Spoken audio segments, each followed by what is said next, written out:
As we go through life, we often find time is short. Many people are busy every day, but some may stop for a while, talk to Falun Gong practitioners collecting signatures on the street, listen to their stories, and come to appreciate the principles of truthfulness, compassion, forbearance. Regardless of race, nationality, and culture, everyone can find a common ground on these traditional values and stand on the right side of history. 2023 marks the 24th year since the Chinese Communist Party began to persecute Falun Gong.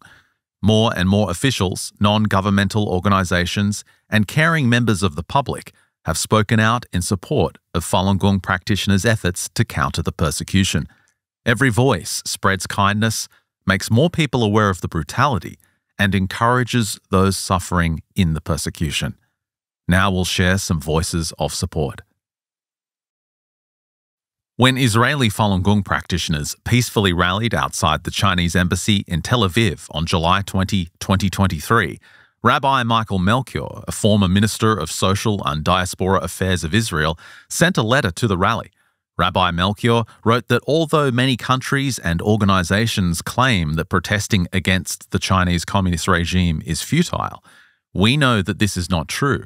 The Chinese regime is extremely sensitive to any criticism from home and abroad, and therefore reacts so strongly against all those who protest against the terrible injustices that simply cannot be denied. Pennsylvania Republican Congressman Scott Perry proposed the Falun Gong Protection Act in 2022, aiming to hold CCP officials accountable for their crimes. My message to them is to stay hopeful, keep believing, keep practicing, know that help is on the way, know that you're not alone. Congresswoman and former House Speaker Nancy Pelosi wrote to Falun Gong practitioners rallying in Washington, D.C. in 2023.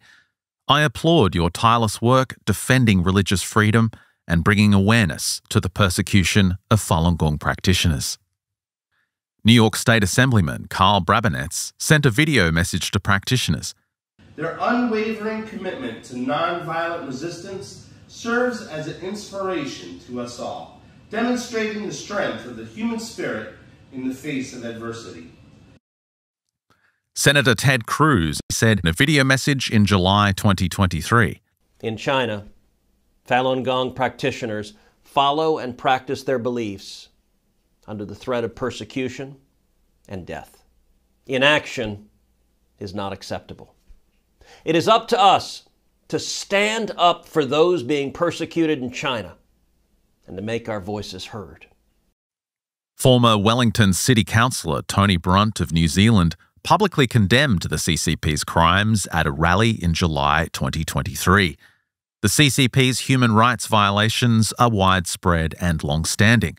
The authoritarian system imposed by the CCP is a threat not only to Chinese citizens, but also to established norms of civilization and the human rights of the international community.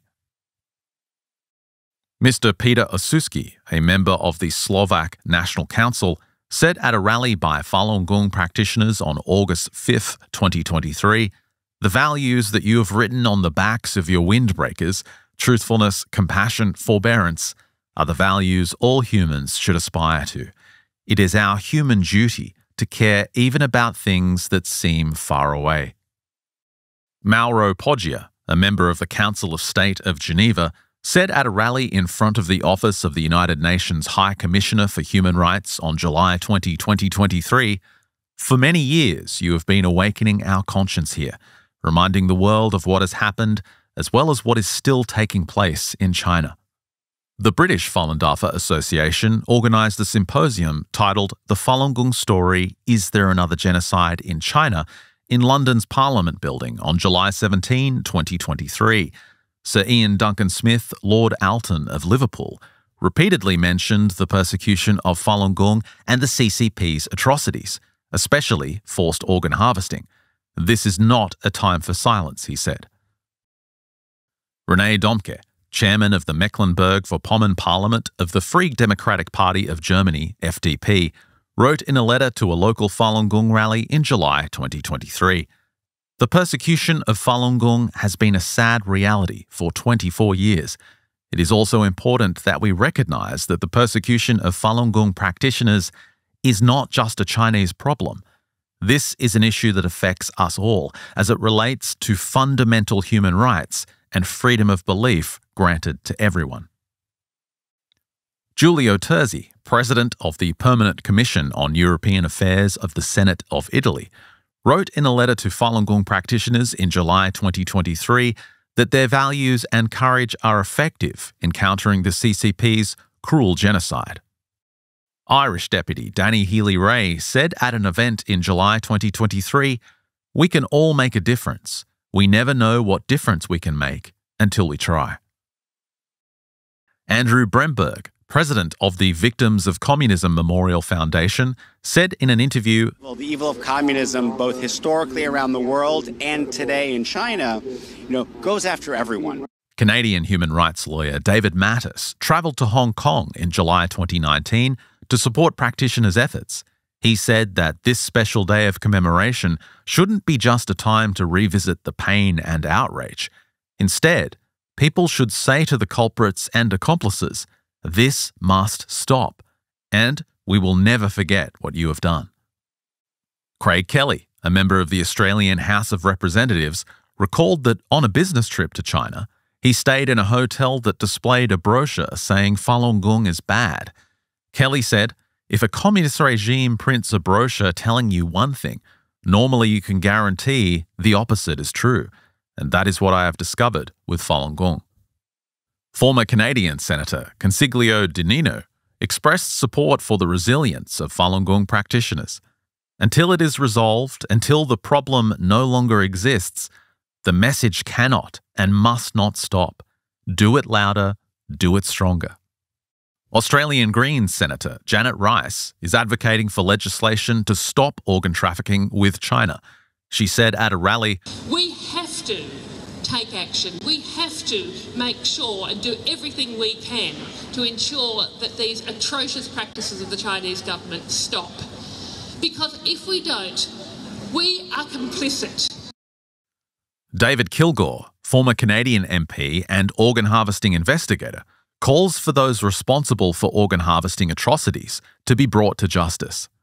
"We provide considerable evidence of an industrial-scale, state-directed organ transplantation system, controlled through national policies and funding, and implicating both the military and civilian healthcare systems," he said. "This ongoing crime against humanity must cease, and those involved must be brought to justice in China or presumably at some point to the International Criminal Court." Shanghai human rights lawyer Zheng Enchong said he respects practitioners' peaceful and non-violent spirit in seeking democracy and freedom. History will give Falun Gong justice. Congressman Christopher Smith from New Jersey wrote in a letter of support, "We cannot believe a government that commits such atrocities can be a trusted ally, a security partner, or a trade partner." Suzanne Schulte, president of the Defense Forum Foundation, said in a speech, "The Falun Gong has been in the front lines of the battle for human rights in China. It's not a role that you chose, but one that was forced upon you." Congressman Ted Poe, a member of the House Foreign Affairs Committee, said in support of Falun Gong at a gathering, "We are for you because deep in our soul, where we live, we all have the burning desire to be free." Bao Tong, the secretary of Zhao Ziyang, the former head of the Chinese Communist Party before 1989, said the persecution of Falun Gong is one of the worst human rights crimes that Jiang Zemin has committed. Practicing Falun Gong is a citizen's right. The persecution of Falun Gong will be a shameful chapter in history. Dan Pfefferman, chairman of the International Coalition for Religious Freedom, expressed respect for Falun Gong practitioners. He warned the Chinese regime and urged them to abandon materialism. Give Falun Gong their freedom, China will be blessed. In 2004, Mr. Pfefferman also sent a letter to express his support. He said, "China is the largest country concerning its population, but if it really wants to become a great nation, China must follow basic human rights." Jamie Parker, a Member of Parliament from New South Wales, Australia, said that while trade is important, human rights are even more important. He shared at a rally outside the Sydney Town Hall, "I visited China several years ago. I went to Tiananmen Square and witnessed a brutal scene. I saw people holding banners supporting Falun Gong. The police and armed police attacked and hit them hard and then dragged them into police vehicles." Tracy De Geer, a representative from Women's Federation for World Peace, said in her speech that Falun Gong demonstrates the most beautiful Chinese culture and teaches people to be peaceful and kind. She said the CCP's materialism cannot bring China long-term development because it ignores people's heart and spirit. Michael Horowitz, director of the Hudson Institute Project for International Religious Liberty, has addressed Falun Gong's gatherings on multiple occasions. He said that history has shown that dictators may appear powerful, but in reality they are quite fragile. Today they seem strong, but they can collapse the next day. Horowitz commended Falun Gong practitioners. "You help build a world which will be free of the rivers of blood that characterize the 21st century. And you help build a world that will be worthy and a good place for my children and grandchildren. Whatever little I can contribute, you have it from me from now and forever."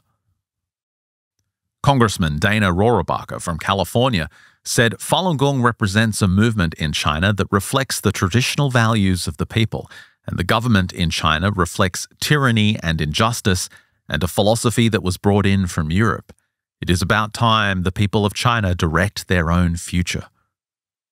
Chen Yonglin, a former diplomat who worked at the Chinese consulate in Sydney, Australia, was responsible for monitoring local Falun Gong practitioners and other dissidents on behalf of the Chinese Communist Party. Dissatisfied with the CCP's human rights abuses, he defected in 2005. He said, "Opposing Falun Gong is the top priority for the CCP. They spend 60% of their resources and efforts to suppress Falun Gong, 20 to 30% on Taiwan, and 5 to 10% for every other issue." Chen said Falun Gong practitioners' persistent efforts to counter the CCP's persecution represents the Chinese nation's spirit of never giving up or backing down. Lu Shuesong, a Chinese writer from Jilin province, admired Falun Gong practitioners' courageous stand against persecution as an achievement that affirms the righteousness and persistence of the Chinese people. Roscoe Bartlett, a congressman from Maryland, came to know Falun Gong practitioners' peaceful and positive mindset. He said practitioners had visited his office many times and made a deep impression on him. He said they are positive and full of energy. Bartlett said he wondered what kept them so positive and energetic all the time because he values and strives for those qualities himself.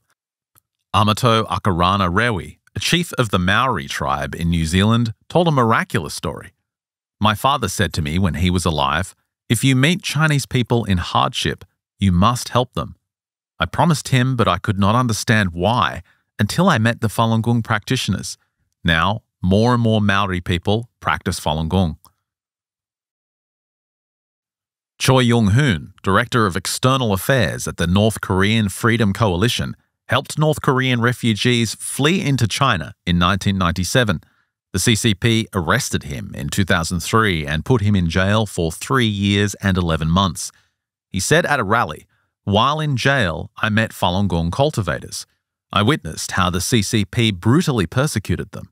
They beat Falun Gong practitioners and sometimes deprived them of food and sleep. This is what I saw with my own eyes." Congresswoman Elena Rose-Lehtinen from Florida said that the notorious 610 office in China, which was set up by former CCP leader Jiang Zemin to persecute Falun Gong, is like the Nazi Gestapo and the KGB of the former Soviet Union. She said, "It is horrifying to treat peaceful people this way." Rose-Lehtinen said Falun Gong practitioners' actions have debunked the false accusations by the Chinese Communist authorities. She said practitioners should be commended for their efforts and that their courage is inspiring. Congressman Frank Wolf from Virginia wrote to a Washington, D.C. rally, "As we speak out for human rights and religious freedom, our words can be a light for the persecuted who languish in the darkness." He concluded his speech with a quote from Elie Wiesel's 1986 acceptance speech for the Nobel Peace Prize. "We must always take sides. Neutrality helps the oppressor, never the victim. Silence encourages the tormentor, never the tormented." Sam Brownback, former US Ambassador at Large for International Religious Freedom, has said that China is at war with faith. It's a war they will not win. US State Department spokesperson Matthew Miller tweeted on July 20, 2023, "Today we recognize 24 years since the People's Republic of China launched a campaign of repression inside and outside its borders against Falun Gong and its millions of practitioners, advocates, and human rights defenders. We stand in solidarity with this community." We now conclude this episode of Minghui Xifang, where we share stories of kindness and justice. Hope is already in our midst, and it has never diminished in the minds of the determined. We hope the values of truthfulness, compassion, forbearance will help more people preserve the kindness deep in their hearts.